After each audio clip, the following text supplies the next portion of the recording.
Salut tout le monde. Ah, aujourd'hui, je me sens comment ça? Je me sens fatigué, malade. Ah. Ben non, c'est pas vrai! C'est moi, Jocelyn Bourassa, professeur d'histoire-géographie. Hein, pourquoi je serais malade et pas en forme? Ben non, on est toujours de bonne humeur quand on fait des capsules vidéo de révision. Alors, nous allons parler Histoire secondaire 1, le module 1, la sédentarisation. Plus particulièrement, aujourd'hui, nous parlons des nomades qui ont fait le passage vers la sédentarisation ou la sédentarité. Alors, nous allons voir immédiatement ce fameux passage-là, nouveau mode de vie. Préhistoire. Donc, on a la période nomade et la période sédentaire. Nomade, qui débute 3 millions d'années avant Jésus-Christ pour se terminer en moins de 10 000, qu'on appelle aussi la période paléolithique. Le synonyme ici, donc on peut avoir période ancienne, mais aussi pierre taillée par percussion. On voit qu'en frappant pierre sur pierre, il y a des morceaux qui vont partir et on va se ramasser avec des outils qui vont être plus tranchants. Ici, nous avons un biface qu'on a vu dans une autre capsule, donc un outil à double tranchant. Qu'est-ce qui se passe? C'était caractérisé, cette fameuse période nomade-là, par les déplacements que l'homme devait faire pour se nourrir. Il devait suivre les troupeaux de bêtes. Il était donc chasseur pour les bêtes et cueilleur, donc il cueillait des fruits, souvent sans être sexiste, c'était plus la femme qui cueillait des petits fruits pour compléter l'alimentation. La femme s'occupait aussi des enfants, bien sûr. Lorsqu'on va tomber sédentaire, ou ce qu'on appelle plus particulièrement la période néolithique, ça va être une installation permanente. Donc, les gens arrêtent de se déplacer.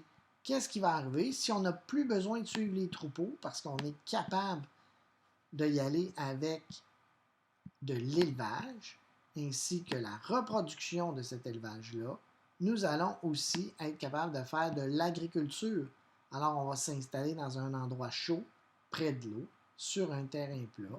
On va contrôler les bêtes, contrôler la reproduction et faire de l'agriculture plutôt que de cueillir des fruits. C'est vraiment ça le grand changement entre nomade et sédentaire. 3 éléments, installation permanente, bon après ça on ajoute sur le bord de l'eau, terrain plat, climat relativement chaud, et on fait de l'élevage, 2e élément, et de l'agriculture, 3e élément. Pourquoi on est passé de nomade à sédentaire? Donc, si on vient voir ici les causes. Dans la deuxième partie, on va parler vraiment des causes. Quelles sont les causes qui font en sorte qu'on est passé de nomade à sédentaire? On dit qu'un nouveau mode de vie s'organise. On passe de nomade à sédentaire, hein, c'est ce que je dis. Nomade vers le mode de vie sédentaire. Le climat. Lorsque le climat se refroidit, les gens devaient se déplacer dans des endroits plus chauds. La nourriture, si le climat se refroidit, qu'est-ce qui arrive? Le troupeau de bêtes va se déplacer. Les fruits sauvages ne pousseront plus parce qu'on va être obligé de suivre les troupeaux. Alors, qu'est-ce qui arrive? Il fallait constamment se déplacer pour se nourrir. Et la population, quand on se déplace constamment et que la nourriture se fait rare, les gens étaient plus ou moins intéressés à faire des enfants parce qu'ils vont devoir les nourrir et les déplacer. Donc, la population diminue. Alors, qu'est-ce qu'on va faire quand on parle du nouveau mode de vie qui s'organise? Ben, on va se déplacer vers les endroits chauds. On va aller voir ça. Alors, vous voyez, on va s'installer près des cours d'eau, un facteur principal, dans un climat relativement chaud, et on va faire de l'élevage et de l'agriculture. On arrive donc à notre mode de vie sédentaire. Nous allons maintenant voir c'est quoi le lien, là? Quel lien on peut faire lorsqu'ils sont devenus sédentaires. Là, on met les causes et les conséquences et on va être capable de créer des liens. On s'en va voir ça. On dit que avant 10 000 ans avant Jésus-Christ, les premiers humains, qu'on appelle des hominidés, étaient nomades. Ils étaient donc chasseurs-cueilleurs. Lorsqu'on va s'installer dans un climat qui se réchauffe, c'est donc une cause.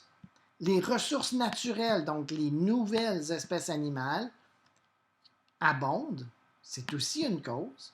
Les humains vont donc s'installer dans des villages. C'est la conséquence. Qu'est-ce qu'on va faire? On va faire de l'agriculture. C'est une conséquence.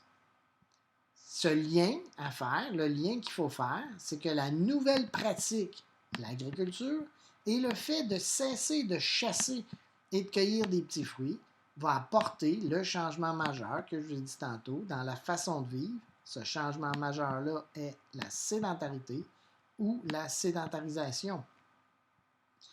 Alors, comme on disait, lorsqu'on s'installe dans des villages, c'est une conséquence. Et il y a une autre conséquence majeure, c'est que la population va augmenter. Ce qu'on disait tantôt, les gens, lorsqu'ils devaient se déplacer constamment, on n'était pas favorable à avoir des enfants. C'était beaucoup plus compliqué. Alors maintenant qu'on est installé en permanence, nous sommes sédentaires, on fait de l'élevage et de l'agriculture, ça va mieux, la population va aussi augmenter. Et voilà, c'est terminé. Et n'oubliez pas, je ne suis pas malade, je suis en forme. On se revoit bientôt. Bye bye.